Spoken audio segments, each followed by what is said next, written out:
Donc actuellement, c'est le gros souci qu'on doit gérer, c'est-à-dire le problème de l'information tant qu'il n'est pas géré, c'est-à-dire qu'on n'est pas mis un minimum de précautions pour sécuriser l'information.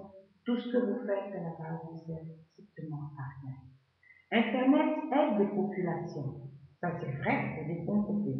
Mais on a vu aussi, l'information est tellement sensible qu'il est très facile aussi de manipuler et de laver aussi le cerveau à des gens et puis leur faire croire ce qu'on veut avec Internet aussi. Donc, il faudrait mettre en place des structures de régulation, des structures de surveillance aussi, d'intelligence, de contre-intelligence, de contre-terrorisme, et qui doivent être aptes à répondre au moins à un minimum de sécurité de l'information sur le terrain, parce que ça veut dire que la sécurité manque plus. Je ne sais pas, oui, je pense que c'est ça, parce que la force de ce réseau, c'est de détruire psychologiquement les gens et les déstabiliser. Et avec ça, eux, ils ont tous les centres de décision. Donc, il faut essayer de voir comment on peut mettre tout ça en place, mais je ne pense pas que l'heure où nous parlons actuellement, c'est une histoire de démocrates ou de républicains ou de conservateurs. C'est que tous, on doit faire quelque chose d'abord pour nous retrouver chacun après dans son entité. Moi, je réfléchis comme ça, mais je sais à quelle entité, par exemple, j'appartiens. Mais il y a l'urgence de réfléchir, de prendre les choses autrement, de réfléchir autrement. Voilà. Et ça, c'est très important. Et je vois, par exemple, il faut plus que la diplomatie se fasse piéger. La diplomatie s'est fait piéger à la base en ne voulant pas avouer qu'une personne était informée des secrets de ce réseau pour des raisons financières. Mais ils se sont rendus compte qu'ils ont affaire à des leurs. Ils ont affaire à des gens qui disent défendre les intérêts, mais en fait, ils ne défendent rien, strictement rien. Au contraire, on les laisse abuser de moi et la traçabilité que nous observons actuellement, c'est qu'on essaye de me faire accuser de tout et que dans le pire des cas, moi qui ai donc ma nationalité, c'est qu'on me la retire, comme ça évite tout problème avec la France. Et c'est là que ça va être dur, parce qu'on ne peut pas retirer mes documents à partir de mon crime. Parce que si les textes de loi qu'on veut créer, c'est pour justifier les enfants, en montrant des jeux de oui, hop, j'ai telle photo, etc. Si c'est à ce jeu-là qu'on peut jouer, dans ce cas-là, croyez-moi, je vous d'avance, je vais faire beaucoup de photos aussi, je vais faire beaucoup de montage. Donc, je pense que le problème n'est pas là. Le problème, c'est de faire preuve de bon sens. Parce qu'il y a eu déjà trop de nonsense jusqu'à présent. Et voilà à quoi va servir. D'où le même système, ceux qui permettent ce système-là, c'est le même peuple qui va se retourner contre eux. Pas pour la révolution, pour prendre l'État et en faire du n'importe quoi. C'est-à-dire, quand moi je parle dans mes projets de rendre une société autonome, c'est pas de cette manière. Non, la rendre autonome à travers les actes, à travers le plan qui a été construit. Là, il n'y a pas de plan qui a été construit, un plan de société. Il n'y a pas de projet de société. Je suis désolée, tout ça c'est du vol jusqu'à présent. Et moi, et le projet était élaboré par une personne du droit, donc je suis désolée. Parce que là, je suis obligée de dire ça parce que c'est grossier. D'accord? Mais c'était même pas fini. Ça, c'est rien n'est fini dans tout ce qui vole de toute façon. Et donc, ça s'est retrouvé après, vous avez vu, chantage au niveau de Google. On a vu comment les choses se sont passées. On a promis à la Tunisie, si elle fermait les yeux et si elle acceptait la révolution en contrepartie, elle ferait tous les systèmes Internet là-bas. Parce que, pourquoi? Parce qu'il y a encore cette stratégie à vouloir effacer les traces de ceux qui ont pu me connaître ou connaître qui connaissent cette affaire. Donc, excusez-moi, c'est maintenant que chacun doit reprendre son rôle. À quoi doit servir la franc-maçonnerie? À quoi doit servir la justice, la sécurité et nos chefs d'État et la santé sociale et tout l'appareil politique? C'est maintenant que tout doit se définir. Mais ce n'est pas en œuvrant ou en créant des lois pour favoriser ces derniers. Non, je ne suis pas d'accord. Ça ne tient même pas debout. C'est ça le problème qu'il y a actuellement et qu'il faut résoudre. Et c'est un très très grave problème. Donc, moi, je garde toujours mes aspirations, je sais d'où je viens. Je ne peux pas les changer.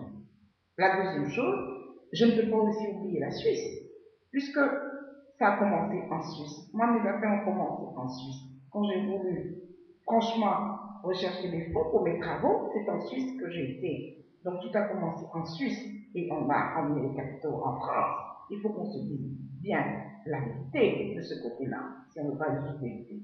Mais jusqu'à présent, je ne vois pas ce que la France de ce côté, parce que moi je gagne dans ça. Rien. Strictement rien. Donc, je pense qu'au lieu de créer à chaque fois des schémas pour justifier, sachez que le Dragon File qu'ils sont en train de faire, c'est suite à des remarques, à des dérisions et des remarques pertinentes au sujet des failles constatées par l'utilisation du satellite par ce groupe, que eux ils appliquent bêtement. Donc il est tout à fait normal que je comprenne les traçabilités, donc de passer entre les mailles. Donc ça ne sert strictement à rien de recréer des schémas. Au début, j'ai dit oui, c'était un don moral pour l'UMP. Mais diplomatiquement, ça n'a pas suivi. Et on a su pourquoi. Le consulat français suivait pas à pas l'autre personne qui prenait mon identité. Mais c'est moi qui travaillais. À plus forte raison, on arrive dans la fameuse partie des copyrights. Le problème des copyrights, c'est très simple. Je ne sais pas que je veux dire que voilà, mais je suis les choses. Parce que c'est un gros problème. On est dans la guerre du savoir actuellement. La guerre du savoir, mais oui, pourquoi? Parce que tout le monde veut s'accaparer ce réseau a besoin d'une preuve pour exister. Pour gérer autant d'argent, il faut qu'il y ait une preuve. Et voilà que le projet est gigantesque. Tout le monde connaît.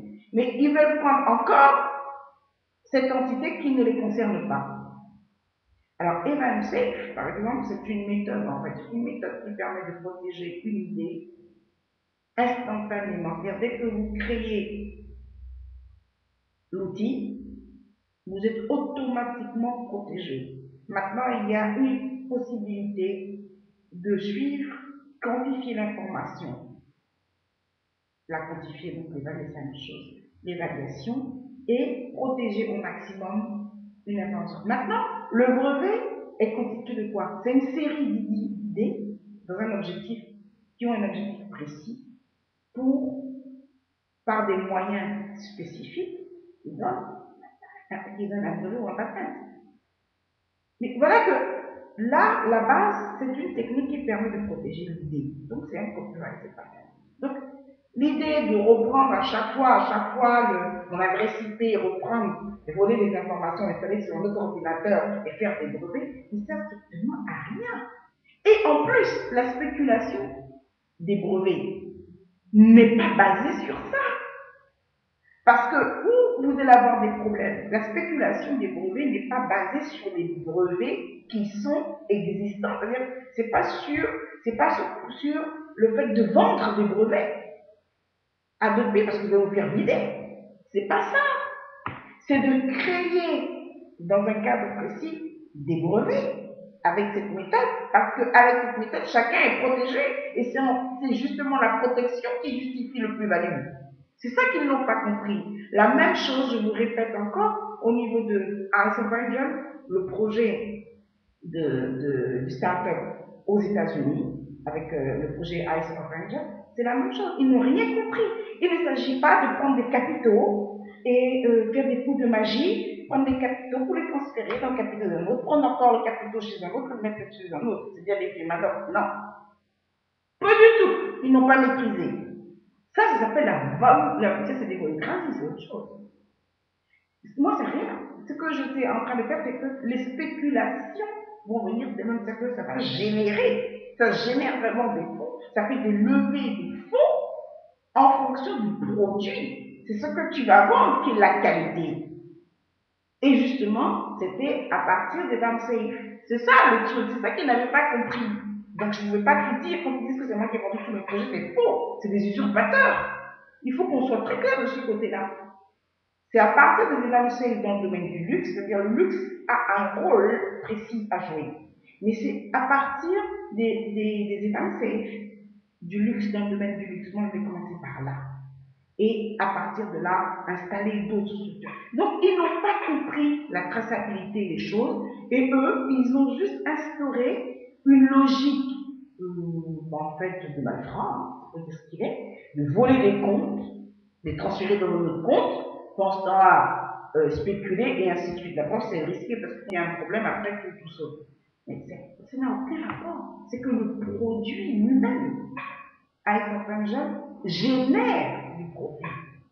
Et ça peut se faire en un temps record si le produit est bon. C'est ce que je suis en train de dire. Et c'est un produit qui génère une suite de traçabilité précise dans le domaine boursier. Donc ça n'a rien à voir. Eux, ils parlent d'une démarche de voyou, et moi je parle d'une démarche qui est si vous voulez, qui est dans la logique, qui est plus, c'est palpable, parce que c'est à partir d'une méthode qu'on applique et on le fait. Donc, moi ce que je dis, libérer Madoff. On s'amuse là, c'est n'importe quoi. N'est-ce pas? Mais libérer le petit Kerviel aussi, parce qu'on lui a dit, la première Société Générale, ça a été comme par hasard ma première banque. Parce qu'au début, quand ils faisaient tout ça, c'était en mon nom, n'est-ce pas? Donc ils utilisaient mon nom pour progresser. Ma première banque fut la Société Générale. J'adorais cette Société Générale, je suivais la progression de la Société Générale, notamment les progressions de M. Pébeau. J'avais une admiration pour ces gens-là, et Goldsmith, tout un groupe de personnes à cette époque. C'était mon biblier. J'avais un magazine, je suivais tout ça avec plaisir et je observais leur parcours. Donc, la Société Générale s'est retrouvée à côté de nous, juste après le 11 septembre, n'est-ce pas? Mais ce sont ces fonds-là qui sont partis où, ces fonds-là? Ils sont partis où, ces fonds? Une bonne partie est partie à Dubaï, dans les pays arabes, sous votre prétexte. Donc, ils ont fait même sur la Société Générale, et toutes les filiales de la Société Générale, ensuite une banque française, avec le soi-disant magie, mais c'est pas de la magie. Ah oui, et c'est là qu'il y a un problème. C'est pas de la magie. Et je peux vous démontrer que c'est pas de la magie. C'est pour ça que je suis contente de ce côté-là. Et c'est pas de la méchanceté. Pourquoi eux, ils se donneraient le droit de toujours tout piller et qu'on trouve ça normal? Ils nous ont lavé les têtes. On a l'impression de nos jours que si on ne fait pas les choses tordues, rien ne va. Mais on peut faire les choses d'une manière logique, même pas logique, normale, tout simplement, puis ça marche. Vous avez pensé les choses. Des fois, quand vous avez une bonne idée, ça marche tout seul. Donc, je suis franchement pas d'accord avec tout ce qui se passe. Le procès de Kerviel, c'est du n'importe quoi. Le procès Bettencourt, c'est du n'importe quoi. C'est du n'importe quoi. C'est que des histoires qui cachent derrière les autres. Bon, maintenant, l'heure de vérité arrive. Vous avez qu'à dire la vérité. Parce que moi, je dis ce que je peux déjà. Mais je ne pourrais pas le dire plus. Parce que, quelque part, il faut une certaine humilité. Parce que quand on va faire trop, on peut paraître là, justement, parvenu. Et je me bats pour ça. Mais, il y a une chose qui est sûre, c'est que si ça commence comme ça, on n'ira pas loin. Parce que ce qui se passe, c'est quoi? C'est la guerre de quoi? C'est la guerre de garder les fonds qui sont dans les microcrédits, c'est-à-dire les fonds du 11 septembre, les fonds qui émanent des Colombiens, les fonds qui émanent de ma personne, donc, qui ont été mis dans un réseau précis, qui est la microfinance. Et normalement, je me rappelle, avant, quand j'étais au Bénin, c'était dit que c'est moi qui allais diriger cette entité-là financière. Mais ils voulaient savoir comment moi je faisais. Je n'ai pas dit mon secret. Pourquoi ça resterait dans la main de ces gens-là? C'est là la guerre qu'il y a actuellement. Mais ce n'est pas eux qui ont fait quoi que ce soit. Normalement, moi, je n'aspire pas du tout de leur côté. Je ne suis pas socialiste à la base. Si on veut parler comme ça, soit que chacun retrouve sa place, respectivement. Voilà, donc moi je pense que j'ai assez bien parlé comme ça. Il faut que les choses soient. Moi, de mon côté, c'est clair. Hein. Maintenant, c'est aux politiques à voir comment ils vont gérer cette histoire de dette avec eux.